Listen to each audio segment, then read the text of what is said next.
Hello বন্ধুরা, শিখার সাথে কিছুক্ষণ চ্যানেল থেকে তোমাদের সবাইকে স্বাগত জানাই। তোমরা কাছে দূরে যে যেখানেই আছো আশা করি ভালো আছো, সুস্থ আছো। বন্ধুরা, কলকাতায় এসেছি এবার মজা করার জন্য, একটু ঘোরার জন্য।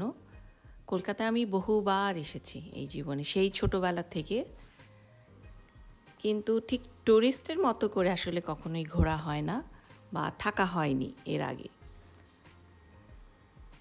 তো এবার যেহেতু বন্ধুরা আমাদের সাথে আমাদের ফ্রেন্ডরা থাকবে, ফ্রেন্ডসের ফ্যামিলি, তো সেই জন্য আমরা আগে থেকেই ঠিক করে এসেছি এবার বেশ কিছু জায়গায় ঘুরবো এবং কলকাতার মজার মজার খাওয়া খাবো।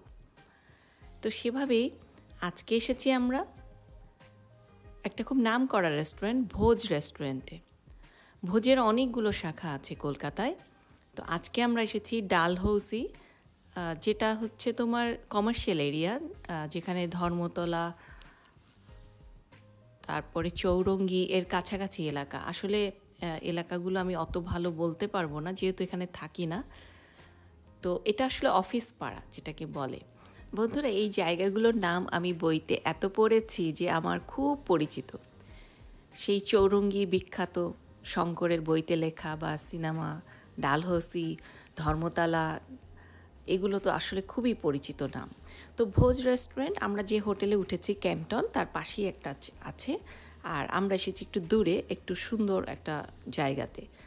তো রেস্টুরেন্টটা খুবই সুন্দর এবং খাবারগুলো তো খুবই মজার, তোমরা দেখতে পাবে একটু পরে। আমি এখন মেনুগুলো দেখাচ্ছি তোমাদের।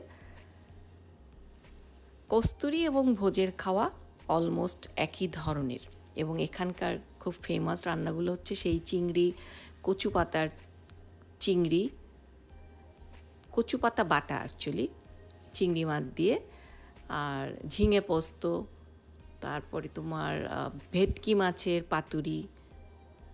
এখানে আমি একটা মজার খুব জিনিস খেয়েছি যেটা আমার খাবার খুব ইচ্ছে ছিল, এর আগে আমি কখনো খাইনি। সেটা হচ্ছে পোস্ত বড়া।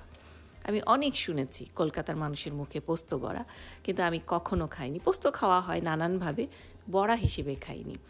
তো এবার সেটা খেলাম, ভীষণ ভালো লাগলো। এই যে দেখো বন্ধুরা, ঝুরি আলু ভাজা, ডাল,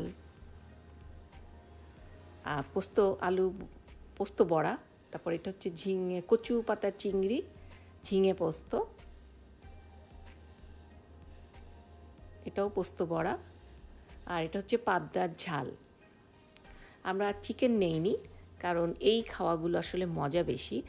আমরা যেহেতু সারাদিন বাইরে ছিলাম, ঘোরাঘুরির পরে অনেক কিছু খাওয়া যায় না, তো মোটামুটি কিছু আইটেম নিয়ে আমরা সবাই মিলে ট্রাই করব।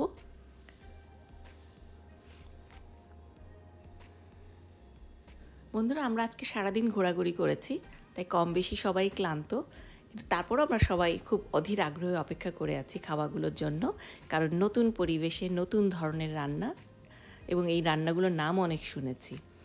এবং সত্যি কথা বলতে কি, খাওয়াগুলো সত্যি খুব ভালো। তোমরা যারা বাংলাদেশ থেকে আসবে, তোমরা কস্তুরি ভোজের খাওয়া অবশ্যই খাবে, অনেক টেস্টি। বন্ধুরা, এখন তোমাদেরকে যেটা দেখাবো একটা অসাধারণ জিনিস, গুড়ের আইসক্রিম।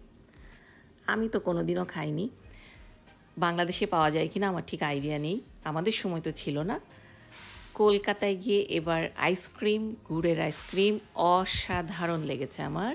এটা হচ্ছে নারকেলের আইসক্রিম, কোকোনাট আইসক্রিম, এটা সব জায়গাতেই কম বেশি পাওয়া যায়। বাট তোমাদের যদি সুযোগ হয় কখনো, অবশ্যই গুড়ের আইসক্রিম খাবে।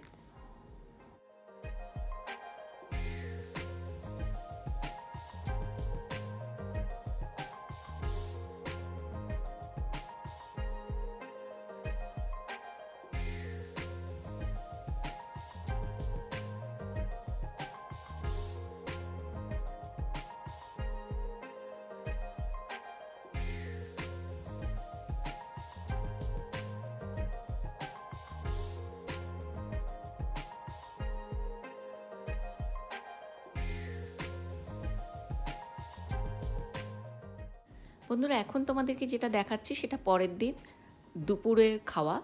আসলে খেতে খেতে একটু বিকেলই হয়ে গেছে, কারণ আমরা ঘোরাঘুরি করতে করতে খাবারের দোকান ভালো খুঁজে পাচ্ছিলাম না। আমরা যেগুলোর নাম জানি সেগুলো খুঁজে পাচ্ছিলাম না, তো আমরা পরে এখানে আসলাম। এটা আমরা নামটা জেনে আসিনি, দেখলাম একটা মোগলাই রেস্টুরেন্ট, মানে মোগলাই খাবারের। তো ভেতরে ঢুকে দেখলাম রেস্টুরেন্টটা বেশ ভালো, পরিবেশটা খুব সুন্দর। এবং বেশ পরিষ্কার পরিচ্ছন্ন। খাবারগুলো হচ্ছে মেইনলি তোমার বিরিয়ানি, কাবাব এই জাতীয় খাবার, এবং বিরিয়ানিটা সত্যি অনেক টেস্টি। আমি যদিও মাংস খাই না বা মাছ মাংসটা ওইভাবে খাই না বলে অতটা বুঝতে পারি না, কিন্তু সবাই খেয়ে বলল যে খুবই ভালো খেতে। আমি খেয়েছি, বিরিয়ানি খেয়েছি কিছুটা ডিম দিয়ে, আমার তো খুব ভালো লেগেছে। রেস্টুরেন্টটা মানে আমরা হঠাৎ খুঁজে পেলেও খাওয়াগুলো আমাদের খুব ভালো লেগেছে, তাই তোমাদের সাথে শেয়ার করলাম। রেস্টুরেন্টের নাম হচ্ছে ইন্ডিয়া রেস্টুরেন্ট। জায়গাটা এক্স্যাক্টলি আমার মনে নেই কোথায়, কারণ আমরা অনেক ঘুরতে ঘুরতে তারপরে এটা পেয়ে গেছিলাম।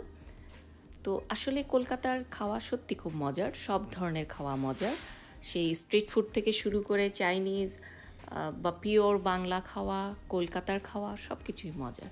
তো আমরা যেহেতু ঘুরতে গেছিলাম কয়েকদিনের জন্য মাত্র, তেমন বেশি কিছু তোমাদেরকে দেখাতে পারছি না সেই জন্য, বাট আমি যতটুকুই খেয়েছি বা দেখেছি তার থেকে ভালো লাগার অংশগুলোই তোমাদের সাথে শেয়ার করলাম।